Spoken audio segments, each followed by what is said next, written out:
Assalamualaikum warahmatullahi wabarakatuh. Alhamdulillahilladzi hadana lihadza wa ma kunna linahtadiya laula an hadana Allah.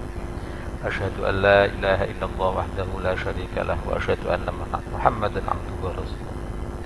Allahumma shalli wa sallim ala Muhammad wa ala Muhammad. Alhamdulillah, kita dihadirkan oleh Allah di majelis ilmu, di majelisnya Allah. Majelisnya Allah yaitu majelis ilmu. Ilmu yaitu mengagungkan Allah. Cinta Allah, cinta akhirat, bukan cinta dunia. Orang bodoh adalah orang yang cinta dunia. Sejuta orang bodoh walaupun ahli ibadah mudah digoda.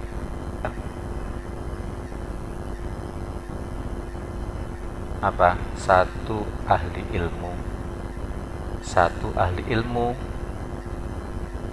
lebih sulit digoda setan daripada orang bodoh walaupun ahli ibadah, walaupun pejuang, walaupun menjaga diri, warok, walaupun jumlahnya sejuta. Mudah-mudahan kita termasuk golongan ahli ilmu. Allahumma. Golongan ahli ilmu itu mudah. Kalau bisa sih orang yang mengajar, menjadi orang yang mengajar. Kalau nggak bisa tapi masih golongan ahli ilmu, yaitu orang yang belajar. Kalau nggak bisa tapi masih ahli ilmu, golongannya ahli ilmu adalah orang yang cinta dengan ilmu. Mudah-mudahan kita minimal dijadikan oleh Allah orang yang cinta dengan ilmu. Berarti masuk golongan ahli ilmu. Sholawat dan salam mudah-mudahan tetap berlimpah curahkan pada junjungan kita Rasulullah Muhammad SAW, seorang hamba Allah yang hidupnya diliputi dengan hanya mengagungkan Allah saja, yaitu diliputi dengan ilmu saja, sehingga kalau diikuti, jangankan diikuti, disenangi saja. Kalau disenangi saja, maka kita menjadi umatnya Rasulullah dan dapat syafaat dari Rasulullah Muhammad SAW. Mudah-mudahan kita jadi orang yang cinta pada beliau Rasulullah Muhammad SAW.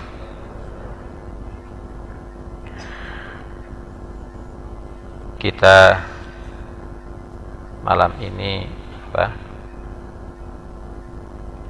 beatan.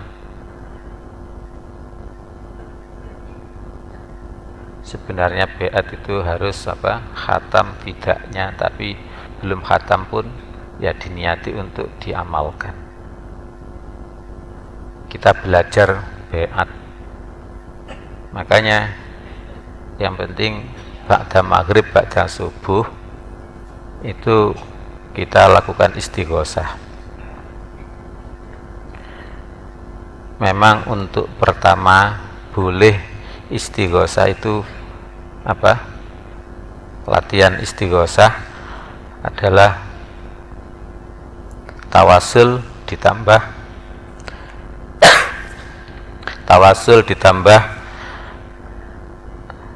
kalimat thayyibah la ilaha illallah 3 kali.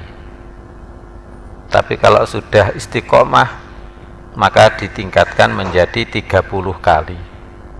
Kalau sudah istiqomah maka ditingkatkan menjadi 100 kali. Yang wajib ba'da maghrib, ba'da subuh. Siapa yang menggurukan zikir, maka berarti zikirnya sesuai, nilainya sesuai dengan gurunya. Makanya rugi kalau di dunia ini tidak kita gurukan zikir kita. Dalam thariqah itu ada wasilah, ada sanad, ada juga yang pernah dijalankan oleh Abah, tetapi oleh gurunya Abah nggak boleh diajarkan kepada muridnya karena muridnya khawatir keberatan. ya, disuruh yang zikir yang diajarkan di Thariqah Asyadziliyah ini aja yang disampaikan. Ada zikir ismu zat, yaitu Allah Allah Allah, dengan tata cara tersendiri, yaitu apa? Seperti tahiyat akhir tapi terbalik, ya kan? Kemudian lidah ditekuk, kemudian bawa apa? Tasbih, kemudian tanpa suara, nama lidah ditekuk ya, tanpa suara mengucapkan apa? Zikir Allah Allah Allah 1000 kali. 1000 kali itu bagaimana, pokoknya diniati 1000 kali gitu aja. Kadang-kadang tasbihnya dikeraskan ya, cepet 1000 kali, nggih. Ndak apa-apa. Ndak apa-apa. Kenapa? Karena yang penting ingat pada Allah sanad itu. Ada yang biasa yaitu la ilaha illallah. Nah, di sini atau ada yang digabung jadi ya la ilaha illallah dan Allah Allah secara sirri tadi. Yang diajarkan di Thariqah ini yaitu apa? Kalimat thayyibah dengan mengandung apa? Ada yang disirrikan. Ini kita beatan,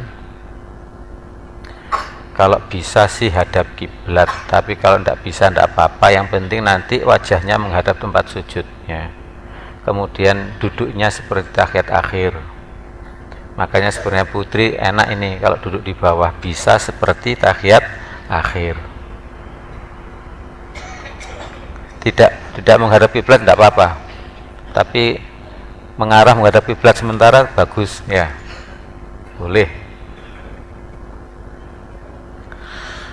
Seperti tahiyat akhir,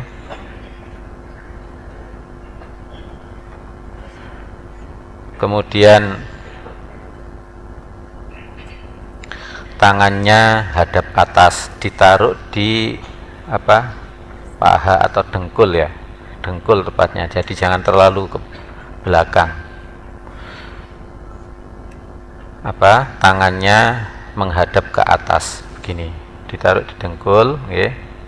Seolah-olah tangannya Abah menyentuh tangannya jamaah sekalian, tangannya ikhwan akhwat sekalian. Kalau bisa ujungnya menghadap ke kiblat, ujungnya ini, ujungnya jari hadap kiblat. Jadi tidak nekuk begini, tidak begini, tapi hadap kiblat juga. Ya. Jangan terlalu maju, jangan terlalu mundur. Terutama nanti pada waktu yadullahi fawqa aydihim, ya. Itu seolah-olah tangannya Abah atau tangannya Allah berada di atas tangan itu. Seperti salaman itu. Ya, apa salaman? Beat, ya, seperti beat. Sentuhan tangan.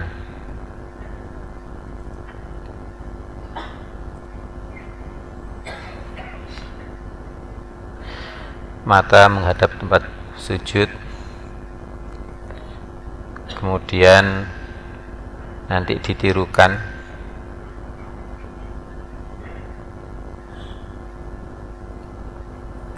Bismillahirrahmanirrahim.